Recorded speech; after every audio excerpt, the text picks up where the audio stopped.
Nang si David ay nananalangin sa Panginoon at siya'y nalulungkot sa kanyang nagawa. And he pleaded to God. Humihingi siya ng kapatawaran, Panginoon, patawarin mo ako sa kasalanan na nagawa ko. Make me a clean heart. Gawan mo ko ng isang pusong malinis. And then King David said to the Lord, Lord, our days, our life in this planet Earth is 70 years old. Sabi ni David, Panginoon, ang aming kaarawan sa lupang ito ay 70 taon. Sister, swerte mo, 70 ka na. Amen. Narating mo yung peak ng buhay mo. Ang dudong ka sa itaas. And I tell you the truth, mga kapatid, my brothers and my sisters, ang maganda kong kapatid, 49 years old, pinagpahinga na ng Panginoon. And one of my brother, 55 years old, pinagpahinga na rin siya ng Panginoon. Ako ang pinaka-eldest sa amin. Sabi ko, Lord, please extend my life. Ayoko pang mamatay. Sino gusto ito mamatay ka? Wala naman siguro, di ba? Lahat tayo gusto nating mabuhay pa ng mahaba eh. Yung iba nga, 80 na eh, humi-hirit pa eh. Panginoon, dagdagan mo pa buhay ko. 80 ka na, dagdagan mo pa. Di ba? Huhugot na, gusto pang mabuhay. Bakit? Sapagkat may kumanta ng isang awitin. Ano sabi, Brother Mel? O kay sarap mabuhay. O, di ba? Ang sarap naman talaga mabuhay. Kaya sabi ko sa pinsan ko, dito yung pinsan ko, dito si Hector. Hector, 71 ka na, dinampasan mo na yung 70 taon. Enjoy your life. Be happy. Why? When we die in this planet Earth, no more happiness. Wala ka ng kaligayahan, di ba? Hindi ka na rin makapaglilingkod sa Diyos. Tapos na maliligayang araw. While we are living in this planet Earth, yung buhay na nasa inyo, mga kapatid, at yung buhay na tinatanggap ko rin dito ngayon, gamitin natin ito sa panahon natin ngayon na tayong lahat ay maglingkod sa Panginoon. Amen? Amen. Wala na, ano na tayo eh. Tapos na tayo sa mga sanlibutan ito. Huwag na natin balikan, huwag na natin tingnan. Now, let's go to our subject. Narinig niyo ba yung binasa ni kapatid na elder na si Brother Ulysses Ponte kanina? Sino nakarinig at nakakatanda? Anong chapter of the book? What book? Luke? Lucas 18 verse 1. 8. Ano ang sabi doon ni Kristo? Nakausap niya ang mga Eskriba at Pariseo. Alam niyo yung mga leader ng religion. Please listen to this. Sa panahon natin ngayon, all Protestant church are now Catholic. Merong isang speaker sa Italy, ang sabi niya, when Martin Luther declared that he protested against the Roman Catholic Church, ang sabi ni Martin Luther, according to Martin Luther, faith alone you will be saved. Kailangan natin ang pananampalataya para tayo'y ariing ganap ng Panginoon. Because during the time of the Dark Ages in Europe, during the time of the Roman Catholic Church, the Vatican,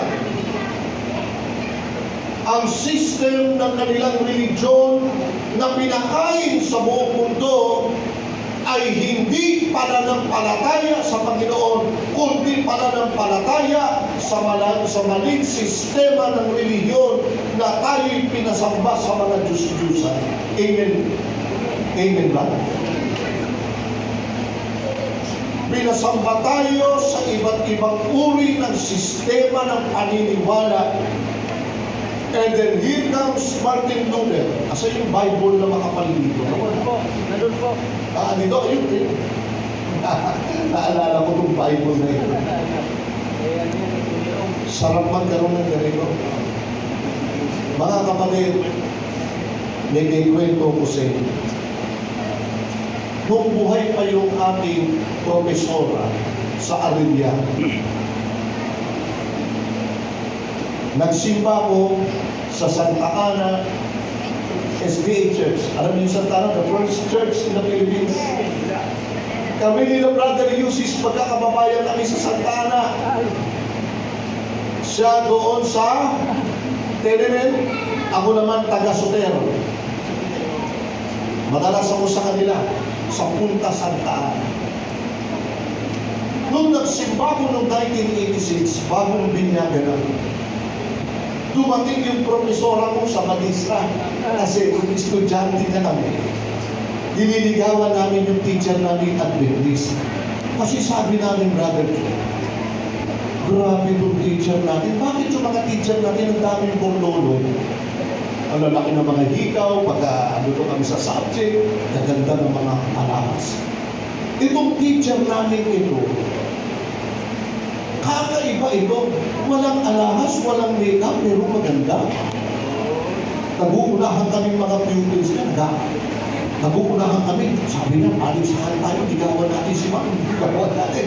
Ako, pag wala yung teacher namin yan, si Miss Montel, kasi matandang dalaga kung lumakad dyan, hindi makabasa ng Biblia. Talagang makikita ko talaga sa kanya ang pagiging Adventist. Susulat kami sa blackboard, ang laki. Ma'am, I love you.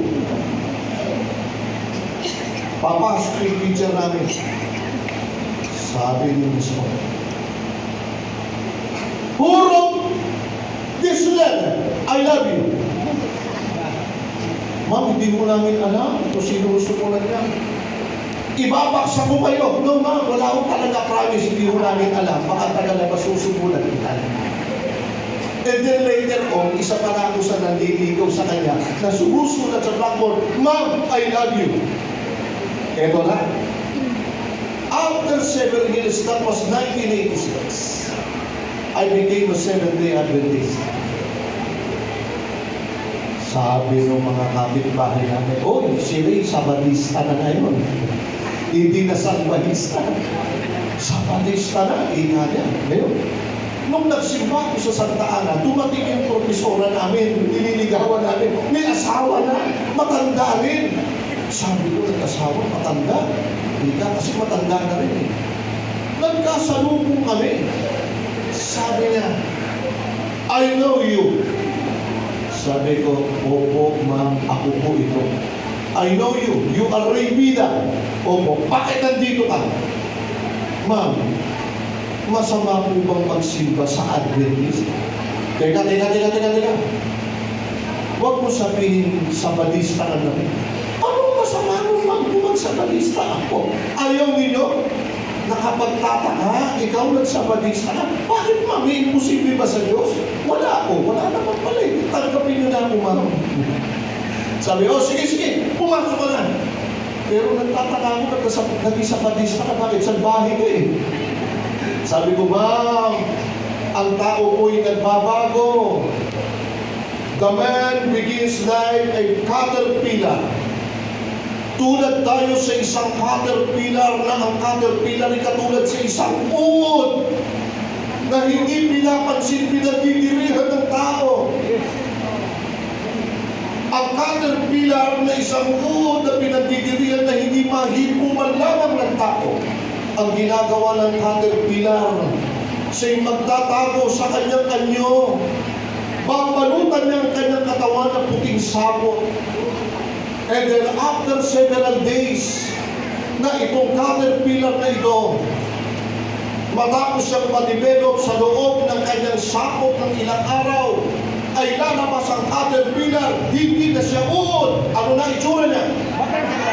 butterfly. Pag lumabas na, bilang butterfly ang caterpillar, hinahabol na siya ng tao, hinuhuli siya ng tao. Pag nahuli, ilalagay sa kwadro, tapos i-display sa loob ng bahay. Amen?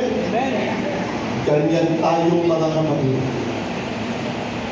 Nagsimula tayo sa pinagdirihan ng kasalanan ng tao. And then we turn around and we are accepting Jesus Christ as our Savior.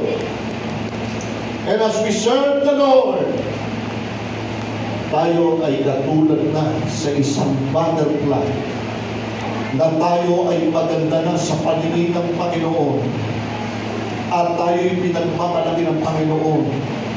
Ang sabi sa Revelation 14:12, ang sabi ng Panginoon at pinakita ni John, and John expressed his lovingly words. According to John, ang sabi ni Juan, here are the patience of the saints. Panginoon, narito ang pagtsatsaga ng mga banal. Anong ginagawa ng mga banal? Na nagsisitupad ng mga utos ng Diyos at may pananampalataya kay Kristo Jesus. And then my teacher invited me. Alam mo, sabi ng teacher ko, Ray Vida tawag sa akin. Ray Vida, ngayon bumangit ka na. Gusto na kita. Talaga ba? Gusto mo na ako? Oo, gusto kitang makasama sa pananaw. And then one day,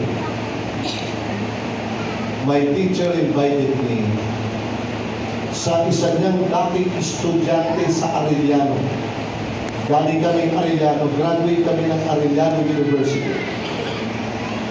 Naging pastor ng JIL. You know JIL? Thank you for watching Bondoy Reality TV. Subscribe, like, and share.